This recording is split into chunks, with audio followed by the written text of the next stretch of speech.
Career চ্যানেলে আমি তোমাদেরকে ওয়েলকাম জানাচ্ছি। তোমরা যারা ম্যাকআউট ইউনিভার্সিটি থেকে বিটেক করছো, 2026 সালে যারা থার্ড সেমেস্টারে উঠবে এবং থার্ড সেমেস্টার থেকে তোমাদের স্পেশালাইজেশন যেহেতু স্টার্ট হচ্ছে, তাই এটা কিন্তু খুব গুরুত্ব সহকারে নজর দেওয়া উচিত।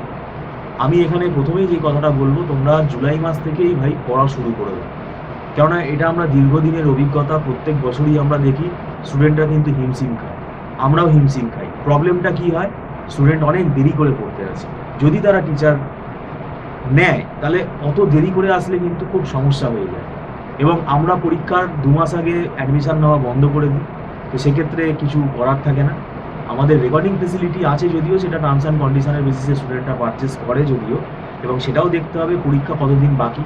পরীক্ষা যদি খুব তাড়াতাড়ি, মানে সময় খুব কম যদি থাকে, তাহলে সে রেকর্ডিং পারচেস করে সে আর দেখে কমপ্লিট করবে কখন, সেই সময়টাও সে পাবে। তো যাই হোক, এখন ব্যাপারটা হচ্ছে তোমাদের থার্ড সেমেস্টারে অ্যানালগ অ্যান্ড ডিজিটাল ইলেকট্রনিক্স রয়েছে, কম্পিউটার অর্গানাইজেশন অ্যান্ড আর্কিটেকচার রয়েছে, এবং ডেটা স্ট্রাকচার অ্যান্ড অ্যালগোরিদম রয়েছে।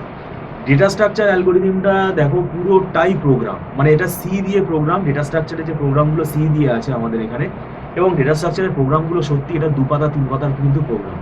তো এই প্রোগ্রামগুলো কিন্তু সব ধরে ধরে আমরা বোঝাই, তার অ্যালগোরিদম ডিজাইনগুলো আমরা বোঝাই, কারণ পরীক্ষায় প্রোগ্রাম দিলে তোমাকে সি দিয়ে লিখতে হবে, আর অ্যালগোরিদম দিলে অ্যালগোরিদম অ্যানালিসিস, অ্যালগোরিদম কীভাবে ডিজাইন করতে হয় সেটাও আমরা কিন্তু শেখাই। তার উপরে আবার কিন্তু নিউমেরিক্যাল আসবে।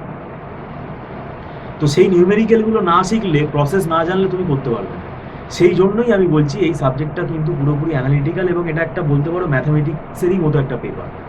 তারপরে তোমাদের কম্পিউটার অর্গানাইজেশন রয়েছে। কম্পিউটার অর্গানাইজেশনটা পুরোপুরি তোমাদের আর্কিটেকচার পার্টটা রয়েছে, এবং এই কম্পিউটার অর্গানাইজেশন আর্কিটেকচারের মধ্যে তোমাদের অ্যালগোরিদম পার্টও রয়েছে কিন্তু, যেমন ডিভিশন অ্যালগোরিদম, মাল্টিপ্লিকেশন অ্যালগোরিদম রয়েছে।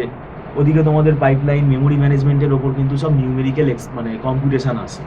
তো এখানে বেশিরভাগ সার্কিট কিন্তু খুব বড় হয়, এবং সার্কিটের লজিকগুলো আমরা ধরে করাই। এই সার্কিটগুলো পরীক্ষায় আঁকতে দেয় অবশ্যই, কিন্তু সেই মানে সার্কিট ডিজাইনগুলো বা সার্কিটগুলো থেকে যে নিউমেরিক্যালগুলো আসে, সেগুলো কিন্তু অনেকেই বুঝতে পারে না। এবং বিশেষ করে এখানে অ্যাসেম্বলি ল্যাঙ্গুয়েজটাও কিন্তু আমাদের দরকার লাগে। তো অ্যাসেম্বলি ল্যাঙ্গুয়েজেরও কিন্তু আমরা গাইডেন্স এখানে প্রোভাইড করি। আর ডিজিটাল ইলেকট্রনিক্সটা তো তোমাদের আগেই বললাম যে ডিজিটাল ইলেকট্রনিক্স হচ্ছে একটা বুলিয়ান ম্যাথামেটিক্স, এটাও একটা ম্যাথামেটিক্সেরই ব্রাঞ্চ।